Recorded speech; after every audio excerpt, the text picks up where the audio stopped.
Contexto: guerra Rusia-Ucrania. Rusia, una de las superpotencias militares del planeta, se enfrenta desde 2022 en un conflicto directo con su país vecino, Ucrania. Una guerra que ha marcado la historia reciente como una de las más sangrientas y devastadoras de la época actual, donde miles de millones en armamento, decenas de miles de víctimas y millones de desplazados han convertido a Europa del Este en un campo de batalla devastador. Territorios ocupados, ciudades reducidas a escombros, amenazas nucleares latentes y promesas de paz rotas. Lo que ocurre al otro lado del mundo no es un episodio aislado, es una advertencia para todos: la guerra no ha terminado ni parece cerca de hacerlo. Escudo: en este vídeo, te contaré de forma clara y detallada los hechos más impactantes e importantes que llevaron a que ocurriese este conflicto. Esto es Conflicto Mundial. Prepárate para entender lo que los noticieros no te explican. ¿Por qué Rusia atacó a Ucrania? El verdadero origen de la guerra. Antes del 24 de febrero de 2022, cuando comenzó la invasión rusa a gran escala, el conflicto ya estaba vivo, latente y creciendo desde hace décadas. Para entender por qué Rusia atacó a Ucrania, hay que viajar atrás en el tiempo. Todo comienza en 1991, con la disolución de la Unión Soviética. Un imperio comunista se fragmentó en múltiples repúblicas independientes: Lituania, Letonia, Bielorrusia, Georgia y, por supuesto, Ucrania. De todas ellas, Rusia emergió como la heredera del poder militar, político y económico. Pero para el Kremlin, la pérdida de Ucrania fue un golpe estratégico e ideológico. Desde entonces, el nacionalismo ruso alimentó la idea de que Ucrania no es un país extranjero, sino parte inseparable del mundo ruso. El tiempo pasó, y mientras países del este europeo se integraban a la OTAN y la Unión Europea, Rusia veía cómo Occidente se acercaba peligrosamente a sus fronteras. Para Moscú, la entrada de Ucrania a la OTAN no solo era inaceptable, era una amenaza existencial. ¿Y por qué? Porque Ucrania comparte una frontera extensa con Rusia, posee puertos estratégicos, recursos valiosos y una población parcialmente rusoparlante. Una Ucrania dentro de la OTAN, a ojos del Kremlin, era como tener misiles enemigos a las puertas de Moscú. 2013 a 2014. A finales del 2013 y comienzos de 2014 se realizaron una serie de manifestaciones y disturbios con el nombre de Euromaidan en Ucrania, que marcó un punto clave en la tensa relación entre Ucrania y Rusia. Fue durante estas protestas donde, tras la destitución del presidente Viktor Yanukovych, el nuevo gobierno ucraniano optó por una política más occidental, separándose de Rusia como posible aliado, causando así una crisis política y militar entre ambos países. Con la excusa de proteger a los ucranianos prorrusos y rusoparlantes, fue en marzo del 2014 cuando Rusia respondió anexando Crimea, intensificando los conflictos en esa región tras la salida del expresidente prorruso. Desencadenamiento de la Guerra del Donbass, 2014 a 2022. En abril del mismo año comenzó el enfrentamiento armado conocido como la Guerra del Donbass entre las fuerzas ucranianas y los grupos separatistas prorrusos, un conflicto que duró aproximadamente 8 años, dejando un saldo estimado de 14.000 muertos entre civiles y militares, y más de 1.5 millones de desplazados. Fue la chispa que encendió una guerra mucho más grande. Fue allí donde Rusia probó su estrategia, donde Europa desvió la mirada, y donde Ucrania empezó a defender su soberanía sin ayuda. Cuando estalló la guerra de 2022, el Donbass ya ardía desde hacía 8 años. Esta comenzó el 6 de abril de 2014 con protestas masivas y la toma de edificios públicos en distintas ciudades de Ucrania como Donetsk, Lugansk, Sloviansk, entre otras, en rechazo al gobierno interino tras la destitución de Yanukovych. Uno de los acontecimientos más sonados fue en Donetsk, donde manifestantes asaltaron el edificio de la administración regional y ondearon la bandera rusa, exigiendo la federalización de Ucrania. El 7 de abril se proclamaron repúblicas en las ciudades tomadas, como la República Popular de Donetsk, RPD, o la República Popular de Kharkov, RPJ, exigiendo la intervención rusa y el reconocimiento internacional. La respuesta del gobierno ucraniano no se hizo esperar. Declaró el estado de emergencia en Lugansk, Donetsk y Kharkov, y anunció operaciones antiterroristas. Ucrania desplegó fuerzas militares en las distintas zonas de conflicto, mientras que en el plano político acusaba a Rusia de intentar dividir Ucrania y anexar más territorios, tal como lo hizo con Crimea. El 12 de abril comenzaron los enfrentamientos armados en ciudades como Sloviansk, Kramatorsk y Druzhkivka. Las milicias separatistas, apoyadas por oficiales de inteligencia rusos, tomaron edificios públicos y policiales. Se formaron puestos de control y barricadas en diversas entradas de las ciudades ocupadas. Entre el 14 y el 16 de abril, los separatistas prorrusos tomaron la sede policial en Horlivka con apoyo de parte de los policías locales, sumando a esto la toma de edificios en Mariúpol, Yenakiyevo, Makivka, Zdanivka, entre otras localidades. El 17 de abril se libró la batalla de Mariúpol, un enfrentamiento entre separatistas y el ejército ucraniano, que estalló tras la captura de una comisaría. Se desató el caos. El ejército respondió con armamento pesado y fuego desde vehículos blindados. El enfrentamiento dejó muertos y heridos civiles, así como saqueos en tiendas de armas, secuestros y ataques a edificios militares. En el frente de Kramatorsk, durante una operación antiterrorista ucraniana, vehículos blindados del ejército se cambiaron de bando tras dialogar con residentes locales, mientras que otras unidades fueron capturadas. Por su parte, los separatistas tomaron el centro de comunicaciones, restableciendo la señal rusa en el territorio bajo su control. El 20 de abril, en la localidad de Bilbasivka, hombres armados atacaron un puesto de control prorruso, dejando 3 muertos.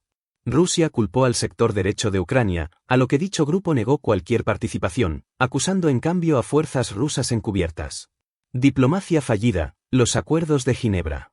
En el plano diplomático, se celebraron los acuerdos de Ginebra el 17 de abril, en un intento de frenar los disturbios. La Unión Europea, Estados Unidos, Rusia y Ucrania pactaron el desarme de todos los grupos ilegales, la devolución de edificios públicos tomados y la elaboración de una propuesta de reforma constitucional que contemplara la federalización y la protección de minorías.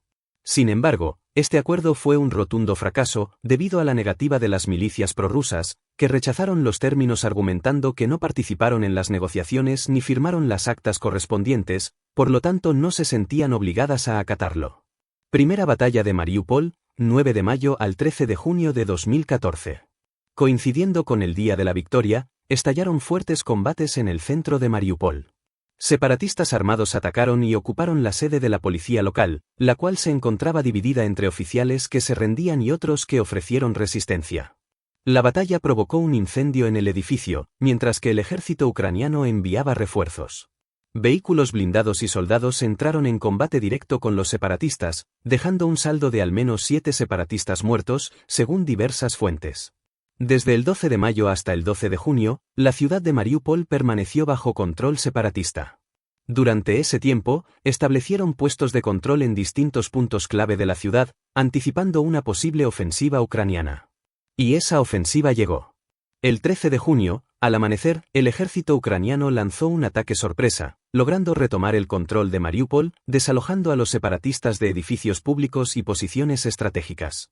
Entre los inmuebles recuperados estuvieron el edificio del Servicio de Seguridad Ucraniano, SBU, y el ayuntamiento, donde se izó la bandera ucraniana como símbolo de victoria. Esta batalla dejó un saldo de al menos 20 muertos, entre separatistas, militares y civiles, además de daños importantes en la infraestructura de la ciudad. La primera batalla de Mariúpol fue solo una de muchas en este conflicto prolongado, que con el tiempo escalaría a una guerra total. Referéndums separatistas y la ruptura de la tregua. Mayo-julio de 2014. En medio del caos político y militar, los separatistas prorrusos en Donetsk y Lugansk organizaron referéndums de independencia, presentados como un acto de autodeterminación, pero rechazados por la comunidad internacional por su falta de legalidad, transparencia y observación imparcial. La pregunta era directa. ¿Apoya usted la independencia de la República Popular de su región? Según sus propios informes, más del 90% votó por el sí. Pero lo que no se reflejaba en esos resultados era la presión armada en los centros de votación, la propaganda masiva y los testimonios de intimidación y violencia. Como respuesta, el gobierno ucraniano impulsó un contrarreferéndum, en el cual aseguró que más del 90% de los votantes se pronunciaron a favor de permanecer dentro de Ucrania, revelando así una batalla narrativa por la legitimidad y el control del territorio. Días después, en mayo de 2014, se anunció la creación del Estado de Nueva Rusia, Novorossiya. El 13 de mayo se fundó oficialmente el partido Nueva Rusia, y el 22 de mayo, en una asamblea en Donetsk, los líderes separatistas, junto con militares desertores ucranianos y figuras prorrusas, proclamaron esta nueva entidad como una confederación separatista, con ambiciones de expansión a otras regiones del este. La reunión sirvió para consolidar el discurso de ruptura con Kiev, mientras en paralelo las armas seguían hablando. Mientras tanto, en un intento por frenar la violencia, el Parlamento ucraniano aprobó un memorando de reconciliación nacional, que reconocía el estatus del idioma ruso y buscaba sentar las bases para una reforma constitucional. Pero era demasiado tarde. Las operaciones militares continuaban. El 21 de mayo, se registraron intensos combates en Lugansk. Apenas un mes después, el nuevo presidente, Petro Poroshenko, ordenó un alto al fuego unilateral el 20 de junio, una tregua frágil, que fue violada repetidamente. El 24 de junio, un helicóptero ucraniano fue derribado, y continuaron los enfrentamientos armados en varias ciudades. El 1 de julio, Ucrania dio por finalizada la tregua. Ese mismo día, lanzó una ofensiva a gran escala sobre Donetsk, Kharkivka, Lugansk y el paso fronterizo de Izbarino. Los enfrentamientos fueron intensos. Las milicias separatistas lograron derribar un avión de combate Su-25, así como un helicóptero militar y varios vehículos blindados, evidenciando su creciente capacidad bélica y el nivel de apoyo logístico que recibían desde el exterior. Eran los meses más tensos de un conflicto que ya había cruzado el punto de no retorno. Los esfuerzos diplomáticos se estrellaban contra la realidad de los combates. Y en el horizonte, se avecinaba un hecho que conmocionaría al mundo entero. El derribo del vuelo MH17. Tragedia del vuelo MH17, 17 de julio de 2014. El hecho más impactante del 2014 ocurrió en los cielos del este de Ucrania. El vuelo MH17 de Malaysia Airlines, con 298 personas a bordo, fue derribado mientras sobrevolaba la localidad de Grabovo, en la región de Donetsk. La aeronave, que cubría la ruta Ámsterdam-Kuala Lumpur, fue alcanzada por un misil tierra-aire del sistema BUK, lanzado desde territorio controlado por fuerzas separatistas prorrusas. Una investigación internacional, liderada por el Joint Investigation Team, JIT, determinó que el sistema BUK pertenecía a la 53ª Brigada Antiaérea de las Fuerzas Armadas Rusas, con base en Kursk, Rusia. En 2022, un tribunal neerlandés dictó condena a cadena perpetua contra 3 responsables del ataque. Igor Girkin, ruso, exoficial de inteligencia militar. Sergei Dubinsky, ruso, coordinador del transporte del sistema BUK. Y Leonid Harchenko, ucraniano prorruso, comandante de campo separatista. A pesar de las negaciones oficiales del Kremlin, las pruebas técnicas, interceptaciones y testimonios fueron concluyentes. El mundo presenció una tragedia civil provocada por un conflicto armado, y el gobierno ruso quedó bajo una nube de sospecha internacional. Las versiones contradictorias ofrecidas por Moscú tras el ataque solo profundizaron la desconfianza. Ofensiva ucraniana y contraataques separatistas. Julio a agosto de 2014. Tras la tragedia del MH17, el conflicto no se detuvo, al contrario, se intensificó brutalmente. A mediados de julio, el ejército ucraniano lanzó una ofensiva masiva sobre el este. Bombardeó Donetsk y logró reconquistar Soledar, Dzerzhinsk, Severodonetsk, Lysychansk y Rubizne. Pero la victoria tuvo un costo. Tanques destruidos, vehículos militares inutilizados, y la pérdida de al menos un avión Su-25 en combate. El 23 de julio, Ucrania tomó nuevas localidades que estaban en manos separatistas, lo que provocó una respuesta aún más agresiva del otro lado. Ese día, los separatistas derribaron 2 Su-25 adicionales. Hacia finales de julio, el conflicto alcanzó uno de sus picos más sangrientos. El 29 de julio, las milicias separatistas afirmaron haber derribado otros 2 Su-25 y destruido 20 vehículos blindados ucranianos. Además, tomaron el control de varias localidades estratégicas, incluyendo Novosvitlivka, Hryasubate, Orihivka, Solkovaya, Aprotoka, entre otras. El punto más crítico fue la captura del aeropuerto en la ciudad de Georgivka, lo que marcó un duro golpe logístico y simbólico contra las fuerzas ucranianas. El derribo del vuelo MH17 no solo sacudió al mundo, sino que agudizó una guerra que ya no tenía vuelta atrás. Las palabras de paz eran cada vez más distantes, y los campos de batalla del Donbass se convertían en tumbas abiertas para cientos de combatientes y civiles.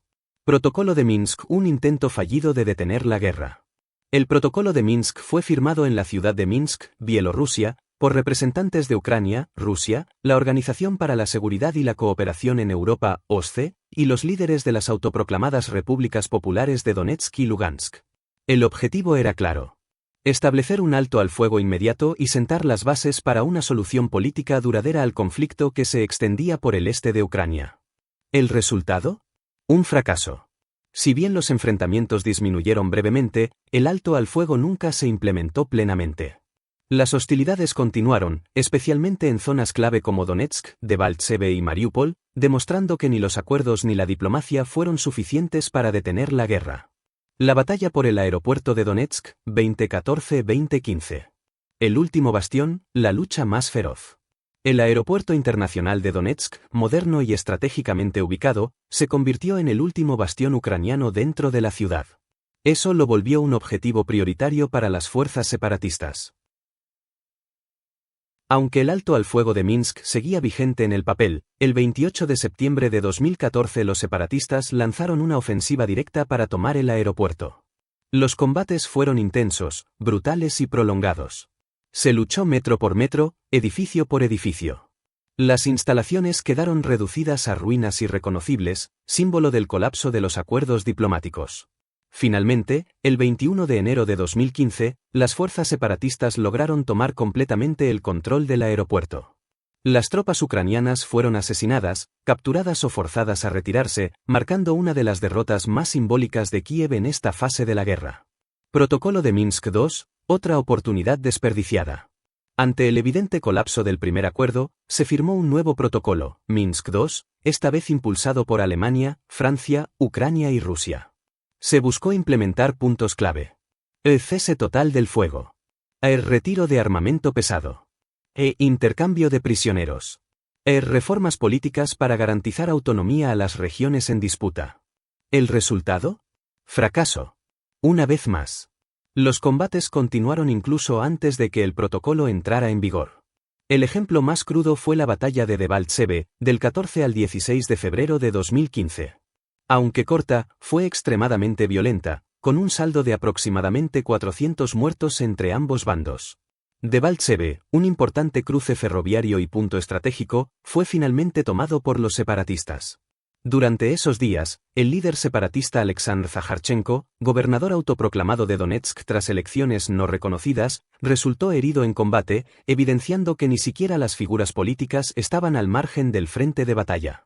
Los acuerdos de Minsk representaron esperanzas efímeras en medio de una guerra sin reglas.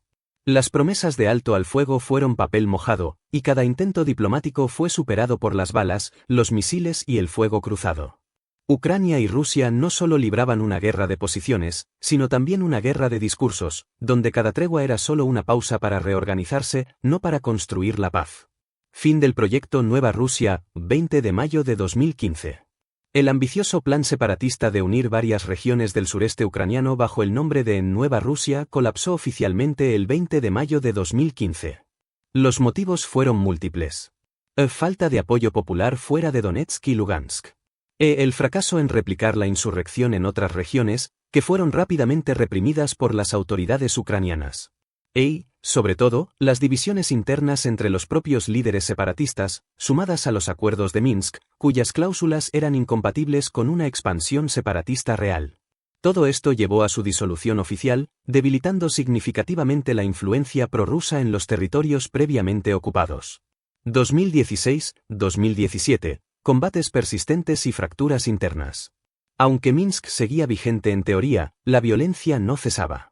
Muertes por minas, francotiradores y fuego de artillería eran parte del día a día, especialmente en zonas como Avdiivka, al norte de Donetsk, donde se registraron intensos combates con uso de tanques, lanzacohetes y artillería pesada, violando abiertamente los protocolos de desmilitarización. En noviembre de 2017, un hecho insólito marcó el conflicto. Un golpe interno en el gobierno separatista de Lugansk obligó a su líder, Igor Plotnitsky, a huir hacia Moscú. Fue reemplazado por Leonid Pasechnik, lo que generó una reestructuración del poder en la región. Mientras tanto, el ejército ucraniano aprovechó el caos político para recuperar las localidades de Travneve y Ladosove. 2019, un nuevo presidente, una nueva esperanza. A pesar de los acuerdos de Minsk, los tiroteos seguían siendo diarios. El presidente Petro Poroshenko llegó debilitado a las elecciones, y en abril de 2019, un nuevo rostro ocupó la presidencia. Volodymyr Zelensky, comediante y figura mediática, que llegó con una promesa clara: acabar con la guerra del Donbass y alcanzar la paz. Zelensky impulsó el intercambio de prisioneros y mantuvo reuniones directas con Vladimir Putin, dentro del formato de Normandía. A fines de ese año, se acordó el retiro de militares en puntos de contacto. La reconstrucción parcial del puente de Stanitsia-Luganska, único paso peatonal oficial entre territorio ucraniano y controlado por la RPL. Y un intercambio de prisioneros a gran escala. Pero la esperanza se desvaneció rápidamente. 2020-2021, tensión creciente, diálogo estancado. Pese a los avances, las negociaciones se estancaron. Rusia exigía que Ucrania reconociera una autonomía constitucional permanente para Donetsk y Lugansk antes de permitirles recuperar el control fronterizo. Zelensky se negó. La situación se deterioró. El alto al fuego se rompió y la violencia regresó. En la primavera de 2021, Rusia movilizó más de 100,000 soldados cerca de la frontera. Paralelamente, los combates en el Donbass se intensificaron. Ucrania reportó más de 50 soldados muertos solo en los primeros meses del año. El preludio del desastre. A finales de 2021 e inicios de 2022, Rusia concentró tropas en Rostov, frontera este, Crimea, sur, y en Bielorrusia, norte. Putin exigía garantías de que Ucrania jamás sería admitida en la OTAN, y el fin del apoyo militar occidental a Kiev.